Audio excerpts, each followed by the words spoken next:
سامنے ابھی رمضان کے متعلق عرض کرنے جا رہا ہوں کہ جیسے گزشتہ میں نے ایک تفسیر میں بھی عرض کیا، بعض لوگوں کو ایسا لگتا ہے کہ رمضان میں لوڈ شیڈنگ ہوتی ہوگی، کچھ خزانہ خدا میں بچت کے لیے لوگوں کو بھوکا اور پیاسا رکھا جاتا ہے، کچھ رزق بچا لیا جائے۔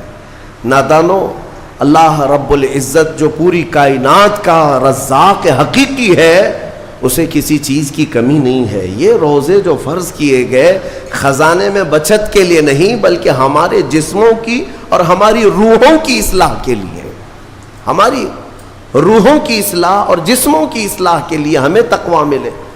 میں آپ کو بتاتا ہوں، ایک سوال میں آپ سے پوچھتا ہوں، آج رمضان میں یہ بہت ضروری ہے، کیونکہ رمضان ہونے کے بعد بھی سب کو پتہ ہے کہ چاند دکھتے ہی اللہ شیطانوں کو قید کر لیتا ہے، یہ سب کو پتہ ہے۔ حدیث پاک میں بھی سرکش جنات اور شیطان دونوں قید ہو جاتے ہیں، ان کو قید کر دیا جاتا ہے، جب تک چاند نہیں دکھے گا یہ نہیں آئیں گے۔ لیکن جو 11 مہینے ہم بلیم ڈالتے تھے شیطان پر کہ ہم سے برائیاں ہو گئی، گناہ ہو گئی، کیوں؟ ارے شیطان ایسا کرا دیا، شیطان ویسا کرا دیا۔ اب رمضان میں کون کرا رہا ہے؟ شیطان تو ہے نہیں، پھر فجر میں سوتا کیوں ہے؟ بغیر نماز پڑھے ٹانگ پھیلائے ویسی نماز قضا کر رہے۔ کون سا شیطان تمہیں سلایا؟ ابھی تو شیطان ہے نہیں۔ ابھی بھی بہت سارے لوگ چوری کا کھانا نہیں چھوڑتے، بہت سارے لوگ جھوٹ، دغا، غیبت یہ رمضان میں بھی نہیں چھوڑتے ہیں۔ تو یہ ان کو کون سا شیطان کروا رہا ہے؟ کون سا شیطان یہ برائیاں کرواتا ہے؟ اس کے جواب کے لیے ایک چیز سمجھنا ضروری ہے۔ یہ بات تو مشہور ہے کہ ساری برائیاں شیطان کرواتا ہے، ابلیس کرواتا ہے نا؟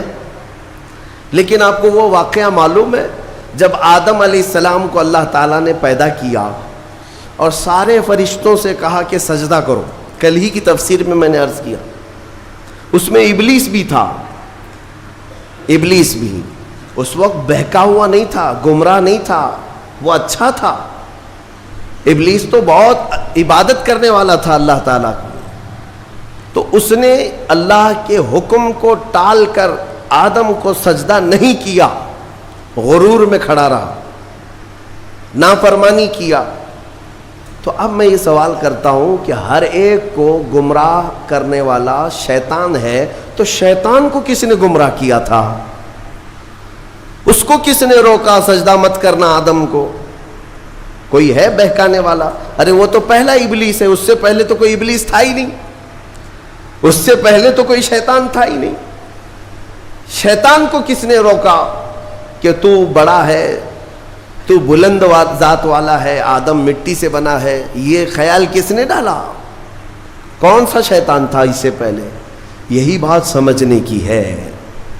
محدثین نے مفسرین نے فرمایا، ابلیس کو جس چیز نے سجدہ کرنے سے روکا وہ نفس امارہ ہے، وہ نفس ہے جو آج بھی تمہارے ساتھ ہے۔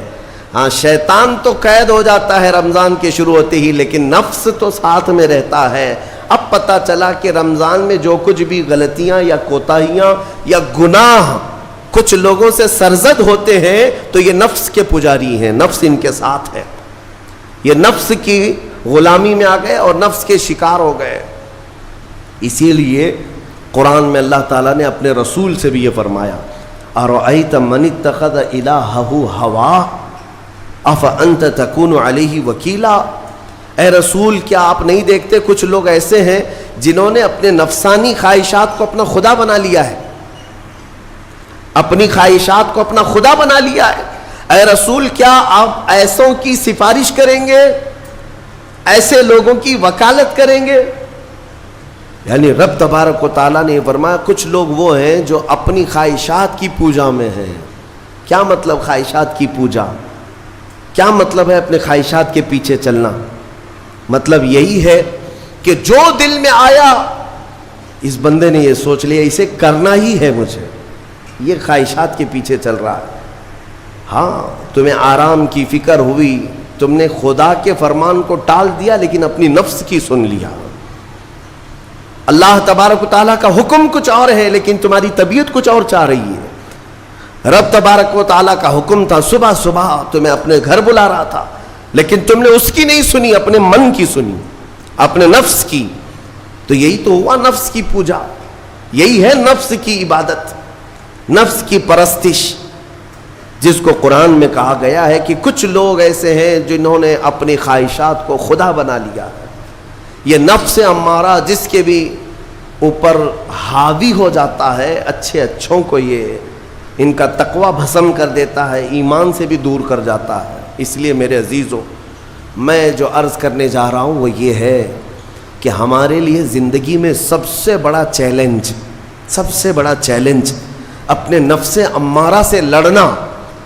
آپ کو پتہ ہے رسول پاک صلی اللہ تعالیٰ علیہ وسلم ایک جہاد سے جب واپس مدینے تشریف لا رہے تھے، وہ جہاد بہت سخت تھا، صحابہ زخمی تھے، بہت گھماسان کی لڑائی ہوئی تھی، لیکن جب واپس مدینے آ رہے تھے تو میرے آقا نے ایک جملہ فرمایا تھا، رجعنا من الجہاد الاصغر الى الجہاد الاکبر۔ اے میرے صحابہ، ہم چھوٹے جہاد سے بڑے جہاد کی طرف جا رہے ہیں۔ صحابہ نے پوچھا اس سے بڑا جہاد اب کون سا ہے یا رسول اللہ؟ میرے آقا صلی اللہ علیہ وسلم فرماتے ہیں، اے میرے صحابہ، اپنے نفس سے لڑنا اب یہ بڑا جہاد ہے، نفس سے لڑنا بڑا جہاد ہے۔ میرے عزیزو، یہ خواہشات کو ہی ختم کرنا ہو، اس نفس کو اگر کنٹرول میں لانا ہو تو کیا کرو گے؟ نفس امارہ سب کے پاس ہے۔ قرآن میں مولا فرماتا ہے وَمَا أُبَرِّئُ نَفْسِي إِنَّ النَّفْسَ لَأَمَّارَةٌ بِالسُّوءِ إِلَّا مَا رَحِمَ رَبِّي۔ کوئی اپنے نفس سے بچ نہیں پائے گا سوائے وہ شخص جس پر میرا رب رحم فرمائے۔ اللہ کا رحم جس پر ہو گیا وہ اپنے نفس سے بچ جائے گا۔ میں آپ کو ایک دعا بتاتا ہوں، حضور پاک صلی اللہ علیہ وسلم اگر دعا کرتے تھے تو اس سے آپ کو اندازہ ہو جائے گا کہ یہ کتنی امپورٹنٹ چیز میں آپ کے سامنے کہہ جا رہا ہوں۔ کون سی؟ حضور جب دعا کرتے تھے تو یوں کہتے تھے اللہ کی بارگاہ میں، اللہم لا تکلنی الی نفسی طرفۃ عین۔ اے اللہ تو مجھے میرے نفس کے حوالے ایک منٹ کے لیے بھی مت دینا، تو اپنی حفاظت میں رکھ۔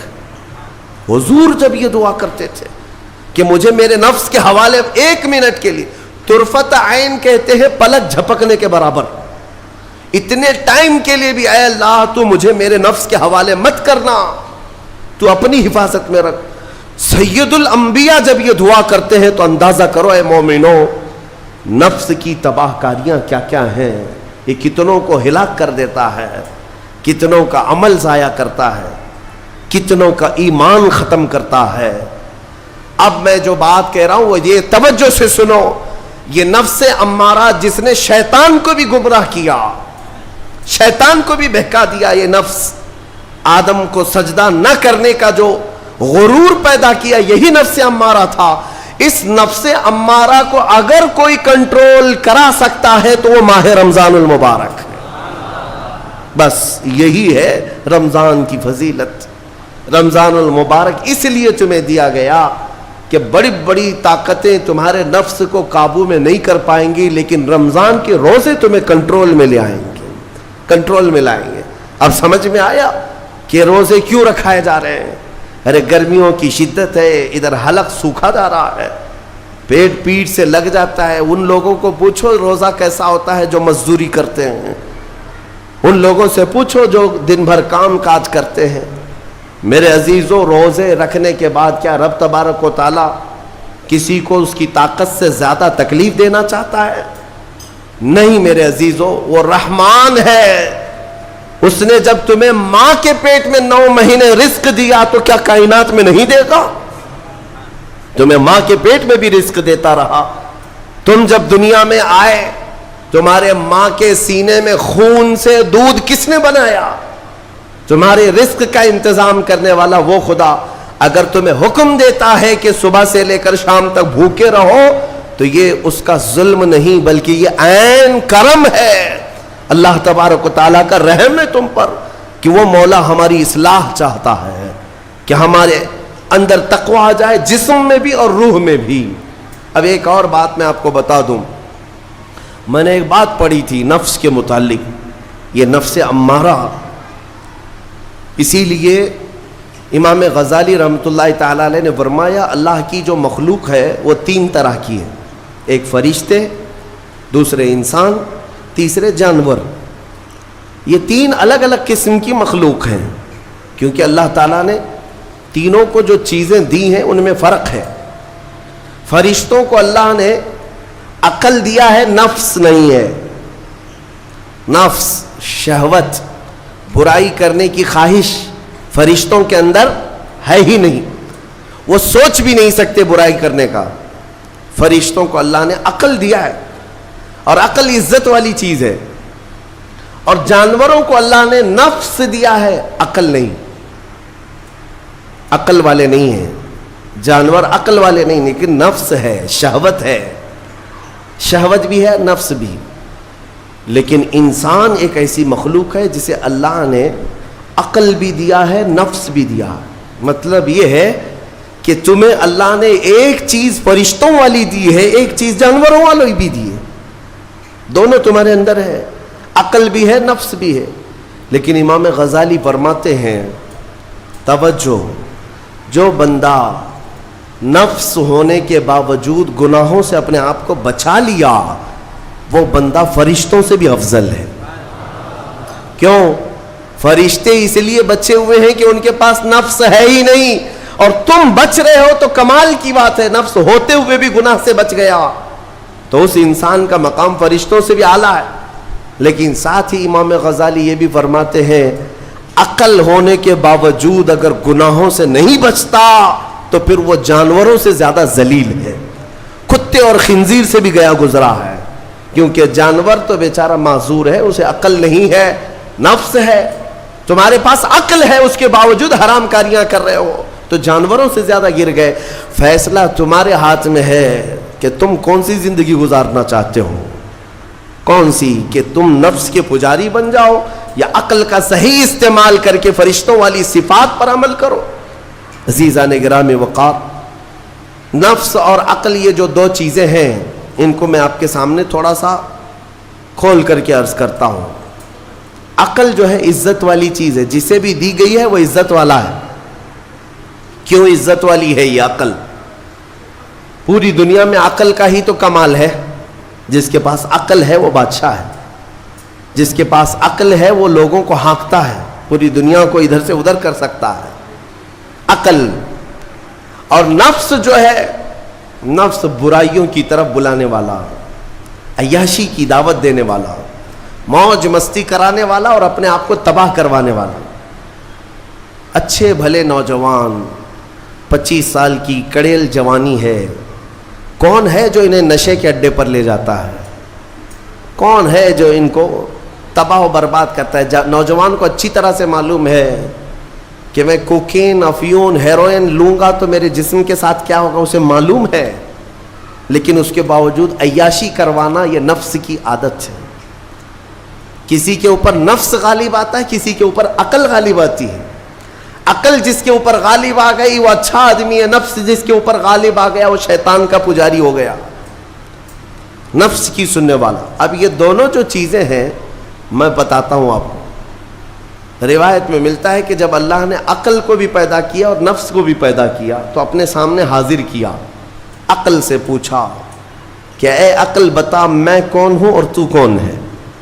عقل نے کہا یا ربی انا عبدک وانت ربی، اے اللہ میں تیرا بندہ ہوں اور تو میرا رب ہے۔ عقل نے کیا کہا؟ میں تیرا بندہ ہوں اور تو میرا رب ہے۔ اللہ نے عزت سے نوازا، اقرار کیا نا بندہ ہونے کا، عقل نے اقرار کیا۔ پھر نفس کو بلایا، نفس سے پوچھا بتا میں کون ہوں اور تو کون ہے؟ نفس نے کہا انت انت انا انا، تو ہے میں ہوں۔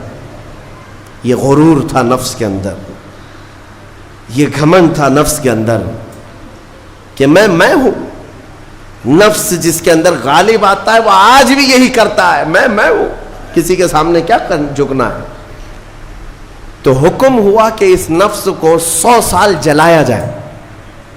100 سال جلایا گیا، اس کو عذاب دیا گیا نفس کو۔